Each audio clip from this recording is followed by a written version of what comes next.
If you wanna become successful, you have to go abroad. Bakit mo gustong i-break itong napakatagal na nating kultura? Libo-libong job opening ngayon. Abroad, kaya ang ilan Sa akin kasi ang trabaho, chemical tanker boss. Isa ito sa pinaka-dangerous na trabaho. Titingin ako sa newsfeed ko, yung mga kasama ko, dahan-dahan nawawala. Mayat maya yan boss. May mga sumasabog talaga na barko. The tragedy, lagi kami nagkakahiwalay ng mga mahal namin sa buhay. But there's lack of opportunity here in the Philippines. It's not a lack of opportunity, boss. Kasi ang daming umaasenso dito. Kung habol ko sa pagiging OFW seaman is sahod, may mas malaki pa palang sahod. Ano ang naidulot sa'yo ng paghinto mo sa pagbabarko? It was me against the world. 200,000 boss ang sahod. Bibitawan mo. Nahihibang ka na ba? The reason why maraming OFW, maraming seaman, ang hindi nakakalabas diyan. Lagi akong tinatanong, paano ba ako makaka-retire ng maaga sa pag-OFW at makapag-stay na dito? Dito pala po pwede silang umasenso. I released my first book, Sign Off, Retire Rich and Early from Seafaring. It became a bestseller. Itong advocacy ko, boss, it is open for everybody kasi. Paano ka pwedeng makatulong sa mga kababayan nating seaman at OFW?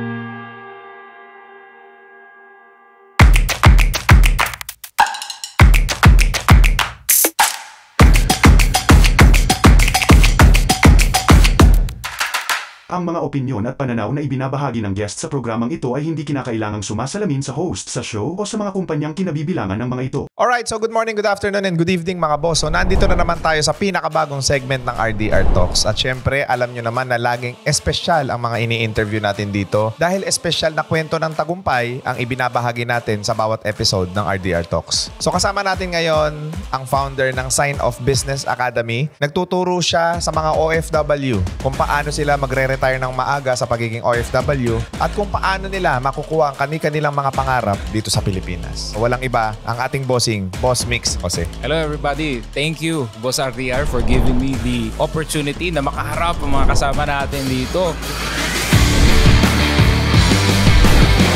So Boss Mix, na nakakatuwa lang kasi I've been seeing your social media account and your engagement that you have this advocacy na mapauwi yung mga kababayan nating OFW at seaman dito sa sariling bayan na dito pala po pwede silang umasenso. Paano mo nabuo itong konsepto na to? Sa akin kasi ang trabaho ko, chemical tanker boss. And isa ito sa pinaka-dangerous na trabaho. Boss, mapatakan ka lang ng konting chemical, may cancer ka na. Every time ako uuwi sa Pilipinas, titingin ako sa newsfeed ko, patay na si ganito. Mga batchmate namin, boss. So it breaks my heart to see yung mga kasama ko na dahan-dahan nawawala. And the tragedy of the life of the OFW and the seafarer na lagi kami nagkakahiwalay ng mga mahal namin sa buhay. Ginawa ko tong Sign Off Business Academy para makatulong sa mga kababayan natin na kahit saan man kami mapunta sa mundo, the best place is still at home.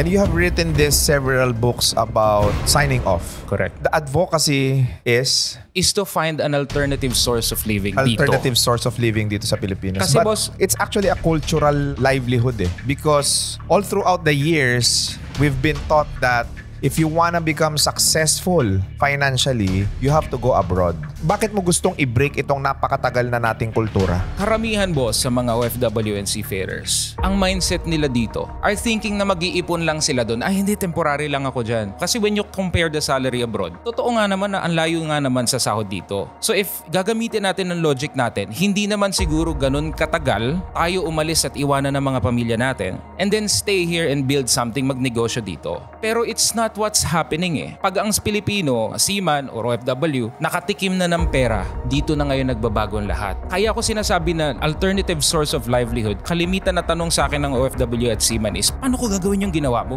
2014 huminto ako boss sa pagbabarko at pag-OFW. And ilang taon lang talaga ako sumakay. 2008 to 2014. So hindi mo kailangan talaga sobrang tagal na magpuputi na yung buhok mo, yung mga anak mo lalaki sa litrato para makahanap ka ng livelihood dito sa Pilipinas. Yung mga anak mo lalaki sa litrato. Sakit. Kung alam mo lang boss kung gaano kadaming luha ang tumutulong, hindi kami nasasanay dyan boss. Asawa namin iiyak, anak namin iiyak. Siyempre you have to be brave in front of your family, pero pag kami na mag-isa boss, doon na yung luha bumabagsak. But there's lack of opportunity here in the Philippines. It's not a lack of opportunity opportunity, boss. Kasi ang daming umaasenso dito. Kung gusto mo kasi makahanap ng ginto, maghuhukay ka. Marami dyan, pag kumita ng pantay ng sahod nila, boss, di nasasampayan. Doon ako ngayon pumapasok. Ayun ang goal ko para sa mga kababayan. Right. And ano yung journey ni Mix Jose? Paano siya nagkaroon ng ganitong idea being a seaman? Pagsampa ko sa barko, edi mga trainee kami, baguhan. Yung mga kasama ko, boss, syempre first time mong ma-experience yung ibang bansa, pasyal, labas. Boss, stay ako sa kwarto ko. Anong gagawin mo sa perang yan? Sabi ko sa kanila, pambibili ko po kasi yan ng jeep. Pag bumili ako ng pizza ngayon at sumama ako sa inyo, masisira yung plano ko na dapat next year may jeep ako. Andoon yung foresight. Siguro common sa mga negosyante. Nabasa ko yung libro ni Robert Kiyosaki. Rich Dad Poor Dad. Rich Dad Poor Dad. And ano yung pinaka takeaway mo dun sa libro na yun? Boss, ang akala ko malaki na ang sahod ng seaman. Malaki sahod na seaman ha. Ang seaman kasi 200, 300,000. Malaki ng kitaan nila. Correct. Paano mo nasabing maliit yun? I think ang amount kasi subjective eh. Nung nabasa ko yung libro and I've made an effort to meet people who are mga negosyante, sabi ko, kung habol ko sa pagiging OFW seaman is sahod, may mas malaki pa palang sahod. CEO. Yung mga plano namin na magpupundar, mag-iipon, ganun yung naging plano ko rin naman. Pero this time siguro ang nag-iba sa akin, talagang in-implement talaga, boss. So ibig sabihin, because of that book, kahit nung sumampa ka sa barko, wala kang plano mag-stay there forever. Doon nagbago, boss. Galing din kami sa pamilya ng empleyado eh. Ang tatay ko, boss, radio announcer. He was making good money. Pero hindi ko makakalimutan nung ako ay high school, nung lumapit sa akin ng mother ko and sabi, wala ng programa ang tatay mo. Madaling sabi, from upper middle class, baba middle class, o pwedeng you can even say na mahirap na. Doon ako, boss, pumasok sa seafaring. Kasi libre yung tuition. Ano school? MAAP, Maritime Academy of Asia and the Pacific. So parang regimental yun, boss eh. Parang military. Scholar ka? Scholar, boss. Kasi kahit hindi mo gusto talaga yung profession, gagawin mo para sa pamilya mo eh. Ang justification kasi namin dun, boss, sa bagay 5 years lang naman. Sa bagay 10 years lang naman. Ang gagawin ko, mag-iipon ako, magpupundar ako, magnenegosyo ako sa Pilipinas. Lahat ng mga nag-seaman, nag-OFW, yan ang mentality nila. Correct. But hindi ito nangyayari. I think subconsciously kasi, ang Pilipino, boss, we have inherent desire to be successful. Ang problem nga lang kasi, boss, pag dinefine mo what does success mean, yung visual, Yes. ang naiisip, boss, bahay, Kotse. ang naiisip, kotse. So once you get that taste of money, you will try to make that vision a reality. Pinagtataka ko, boss, bibili ka ng kotse, hindi mo naman madrive.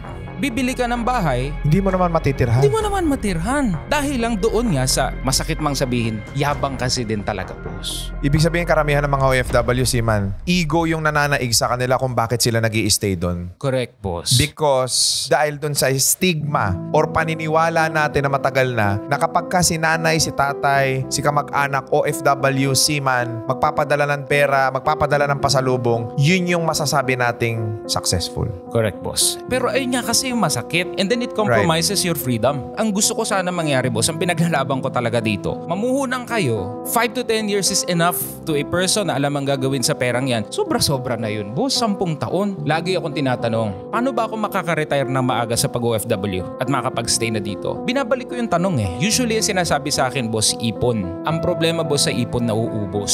You need to find another source of livelihood. Nakikita kayo dito. Ayun talaga yung sagot. And most of them are thinking na ipon, and eventually, uuwi sila sa bayan natin, yung naipon nila, yun ang ininegosyo nila. Usually, ang nangyayari, dahil hindi financially literate, karamihan ng mga kababayan nating Pilipino, yung pinapadalhan dito, imbis na ipunin, winawaldas. Do you think, kotse na hindi mo madadrive, asset or liability? Liability, boss. Bahay na hindi mo matitirhan, asset or liability? Liability din, boss. Mga bagay na hindi mo magagamit, asset or liability? Liability, boss. Ibig sabihin, ang byproduct ng pagtatrabaho mo sa abroad is you're teaching somehow na mag-acquire ng mga liabilities. Correct, boss. That, ang perception ng marami, it's called dream. Correct. At saka masakit dun, boss, yung pinapadala natin. Somehow, it teaches our relatives to be reliant, to be dependent. It is somehow yung notion na sinasabi nga nila, you are weakening the weak. Feeling nila, boss, kasi napakayaman na namin eh. Ayun yung nangyayari. And you're feeding those relatives, mga kaibigan mo na pinapadala mo dito, pinapakain mo sila ng comfort zone. And that's the reason why hindi sila nagsusumikap sa buhay. And Correct. that's the reason why mostly na mga kababayan natin na may kamag-anak sa abroad, yung mga tao dito complacent, relax. And what usually happen is, umidad na sila, tumanda na sila, wala silang alam na hanap buhay. Correct, boss. Kasi umasa lang sila sa padala ng mga kamag-anak nila. gaano kahirap kitain ng pera sa abroad. Pag sumunod kayo sa mga page sa akin ng profession ko bilang OFW seaman, mayat maya yan, boss, may mga sumasabog talaga na barko. Napakahirap, boss. Yung pera na ito, ano ba yung kapalit? Unang-una, malayo kami sa family namin. Nakasta ka dun sa maliit mong espasyo sa ibang bansa, hindi mo magawa yung mga gusto mo for the next 50 years. Ayun kasi, boss, talaga yung tunay na presyo niyan. Kaya nga ako, it breaks my heart to see pag ang mga seaman, OFW, sinasayang yung pera nila. Kasi lagi kong tanong sa kanila, alam nyo ba yung trade-off? Na baka kasi nalilimutan nyo na eh. Ang trade-off niyan, napakalaki, buong buhay mo. Kasi boss, may umaabot sa barko 70. If you're earning 200, 300,000 monthly, since 20 years old to 70 years old, hindi mo pa ba mahanapan ng paraan kung paano ka makakapag-stay dito? Karamihan yan, laging sinasabi, 5 years na lang ako dito. But it never happens. Hanggang abutan yan, boss, ng 50, ay hindi, sige, sagarin ko na. Pagdating ng 60, sasabihin, ay hindi, sige, enjoy ko na lang. Talaga ba? Enjoy na lang? So the only way really to find another source of livelihood, I have realized, it is through entrepreneurship. Entrepreneurship, pero maraming nababankrupt, maraming nalulugi, maraming nagfe-fail, maraming hindi nagsasucceed. Correct. Why is that still business? Alam nyo ang blessing ng mga OFW and seafarers. Yung mga tao dito sa Pilipinas na gustong magnegosyante, boss, napakalayo sa sahod sa ibang bansa. Yes. Yung ibang seaman, boss, kalahating 1,600,000 ang sahod. So kung iisipin nyo, boss, kung magkamali man sila, if meron silang business idea that does not work out, they can easily replenish it. As you get better sa entrepreneurship, baka yung una mong venture mag-fail. But as you go deeper and deeper sa bagong larangan na ito, you become better and better at it eh.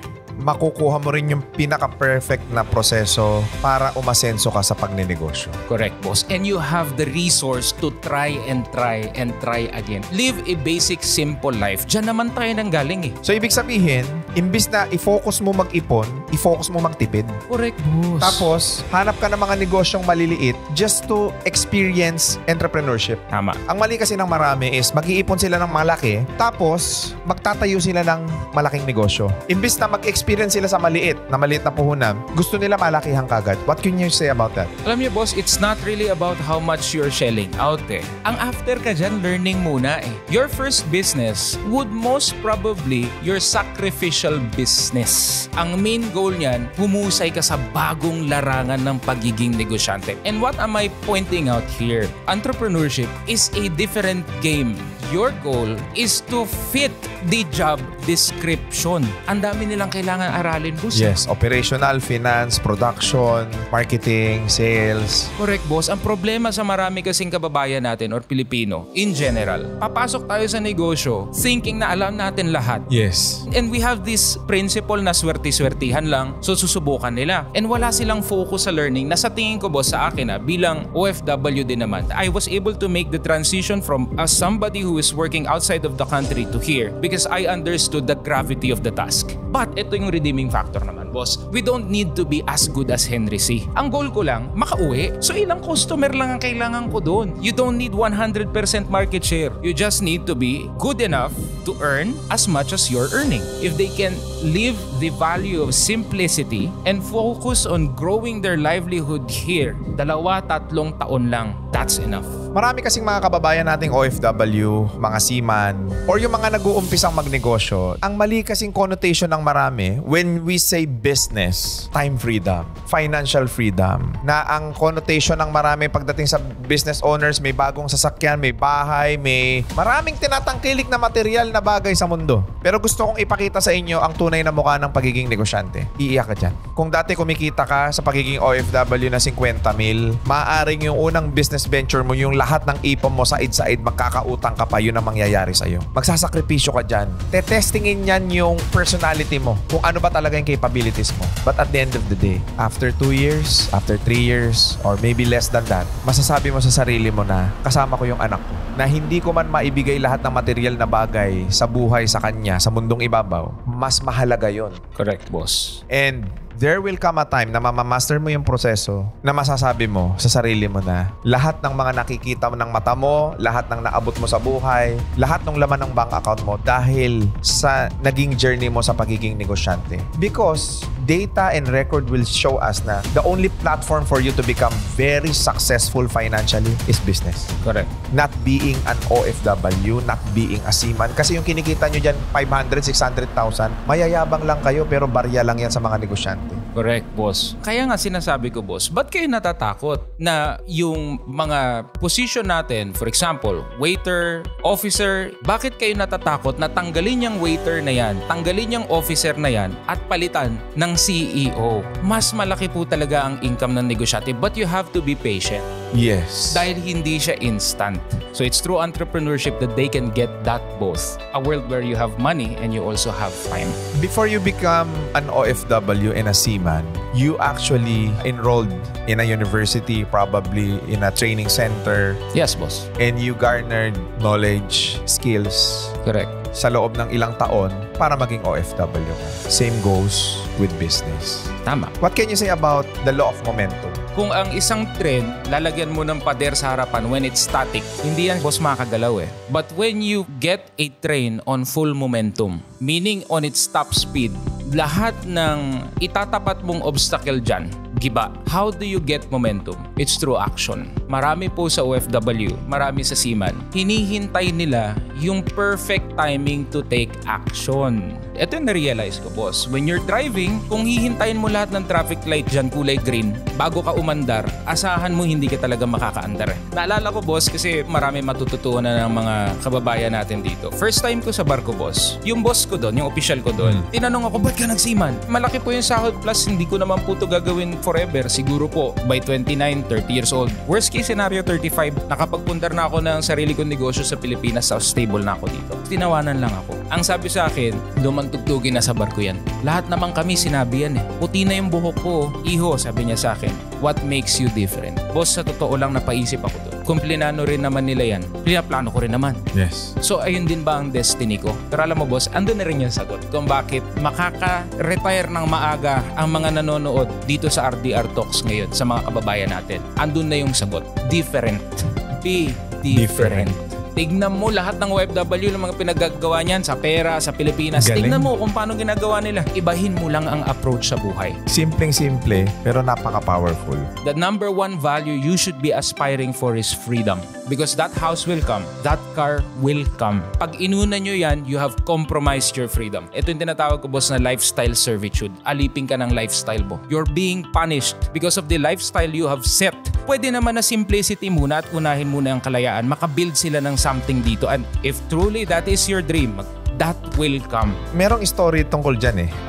Merong isang palaka na nahulog siya sa pit hole. Ang nangyari dito sa palaka na to, marami siyang nakitang kapwa palaka niya ron na nahulog din sa pit hole. Nakita niya na yung nadisgrasya siya, yung parang napatanong siya sa sarili niya, bakit ang dami nila dito? Ang ginawa nitong palaka na to, nagtatatalon siya, gusto niya lumabas sa pit hole kasi mas maganda yung mundo sa labas. Yun yung mundong nakita niya eh. What actually happened is, talon siya ng talon. Now, sinabi sa kanya ng mga matatandang palaka doon sa loob ng pit hole, Iho, buong buhay na kaming nandito. At ginawa na rin namin yung ginagawa mo ngayon na talon ka ng talon dyan. Walang mangyayari sa'yo dyan. Ang ginawa nung palaka, talon pa rin ng talon. Hanggang sa isang taon na lumipas, napaka-eager nung isang palaka na yon. Talon pa rin siya ng talon. And then, what actually happened is, itong palaka na to, nakapag-develop ng muscle. Dahil na-develop yung muscle niya, tumaas yung talon niya. And eventually, yung kahuli-hulihang jump niya, naabot niya yung tuktok. And the rest, nabuhay na siya sa labas ng pit hole. End of the story. Ano yung point ko? Ang point ko is, nag-attempt na-develop yung sarili niya, na-develop niya yung legs niya, and then nakatalon siya ng mataas. The reason why maraming OFW, maraming seaman, ang hindi nakakalabas diyan sa mundo na yan, na nakita mo naman na ang mundo nasa pagiging negosyante. Ang problema, naging complacent kayo dyan. Hindi na kayo nag-attempt na i-develop ang sarili ninyo, mag-gain kayo ng knowledge, mag-gain kayo ng experience sa pagiging negosyante para makaalis kayo dyan sa pit hole na yan. Correct. So what I'm wishing right now is you just start. Be different. You know, the characteristic na meron yung palaka na yun kung bakit siya nakalabas. Ano, boss? Bingi siya. Dapat bingi kayo sa mga nagsasabi sa paligid ninyo at yun yung nakita ko sa'yo. Salamat. Ang dami kasi talaga. Especially those who have given up on the dream. Makikita ka nila sumusubok. They want you to fail eh. Dahil ikaw, alam mo naman yung magiging takbo ng buhay mo. You become who you listen to. Kaya it's important for us really to be different. Ano ang naidulot sa'yo ng paghinto mo sa pagbabarko? It was me against the world. Kasi ang income nung jeep, 10 to 15,000. Pero nag-iba na yung focus ko ng negosyo. Napunta rin kasi ako, boss, sa direct selling. That was my early years. And then when I decided to stop sa pagbabarko, it was me against the world talaga. Kasi walang makaintindi. 200,000, boss, ang sahod. Bibitawan mo. Nahihibang ka na ba? Nung huminto ako, boss, it was me against the world dahil commonly iniisip ng mga OFW, ng ibang seaman, lumaki yung business nila, makaka-stop sila. Pero what I've come to realize, and also by observing other OFWs and seafarers, what I saw is nauna, boss, yung paghinto eh. And decided to work on their business. Doon ngayon pumutok. Nag-times 2, nag-times 3, nag-times 5. Sa akin, ganun din, boss, ang nangyari. I was able to earn my first million when I stopped at 2014 when I was 26 years old. Ever since sumakay ako ng barko, I have learned how to close my eyes and cover my ears sa mga taong tinatawag ko na dream stealers. Paano mo natanggal yung ego sa sarili mo? Mahaba-habang proseso, boss. Kasi truth be told, kahit sa mga tropa natin dyan, alam ko pag kayo kinantsaw, masakit sa puso. But there comes a point in time that you have to decide to close your ears dahil lahat naman ng gagawin mo may comment sila. Mag-succeed ka, may comment pa din sila, boss. Lumalabang ka sa pangarap mo, may comment pa rin sila. Either way, may Nagkaroon comment. ka ng kaisipan na wala kang pakialam. Totoo, boss. Nung kumikita na ako, boss, ng kapantay ng sahod ko, this was mga 2016, nagto 200,000 na rin ako collectively sa mga business ko. Meron pa rin sila nasasabi, hindi, swerte lang yan. Nung nahabol ko na yung sahod ng kapitan, pumapalo na ako, boss, sa mga kalahating milyon. This was mga 2017, Sa networking 2018. to. Sama-sama na yun, boss. Pero kahit umabot na ako, boss, ng kalahating milyon sa income ng business ko, meron pa rin silang sinasabi, ay hindi, sa bagay kasi pinanganak yan sa mayamang pamilya. So iduduktong ko doon sa sinasabi mo sa akin kanina na karamihan ng Pilipino may crab mentality. Correct, boss. O ito na, nalampasan mo na yung kita ng kapitan. Ano nangyari? Nag-skyrocket yung mga negosyo namin. Pagdating ng pandemic, ang naging sales ko noon dito sa network marketing direct selling business namin went over 100 million pesos. We earned somewhere around 20 million plus since 2014 to 2020. Net na yun, Net boss. na. Saan mo ginamit? Sa bagong advokasya na. Because I have found this passion for teaching, and around about 2018, I released my first book, Sign Off, Retire Rich and Early from Seafaring. It became a bestseller. Ang point ng libro na yun was for seafarers. Ngayon, itong advokasya ko, boss, it is open for everybody kasi. May micro businesses, may big businesses din, like yung production namin. I'm also the CEO of Big Four Food Corporation. May bago kaming May Big restaurant Four dito. Food Corporation ka na. Yes, boss. Meron din kaming real estate, boss. Lahat to na itayo mo na to? Yes, boss. And alam mo ang habol ko dyan, boss? Learning pa din. Because I want to Ilan teach taon ka na? 33 lang, boss. Bakit yung iba umabot kayo ng 60 years, 70 years old, nasa barko kayo? Ano nangyari sa inyo? Ayun nga yung masakit, boss. Total, yun din naman ang ending. Magninegosyo rin kayo. Yan kasi mentality ng mga OFW eh. Na, di mag-ipon lang ako tapos magninegosyo ko. Ba't di pa kayo magnegosyo ngayon? Tagal-tagal nyo na dyan na wala naman nangyari sa buhay ninyo. So, kahibangan na yung ginagawa ninyo dyan. Pwede kang umasenso dito sa Pilipinas or baka naman gusto mo na dyan. Baka naman may ibang pamilya ka na dyan. Or baka naman ini-enjoy mo na masyado yung sarili mo dyan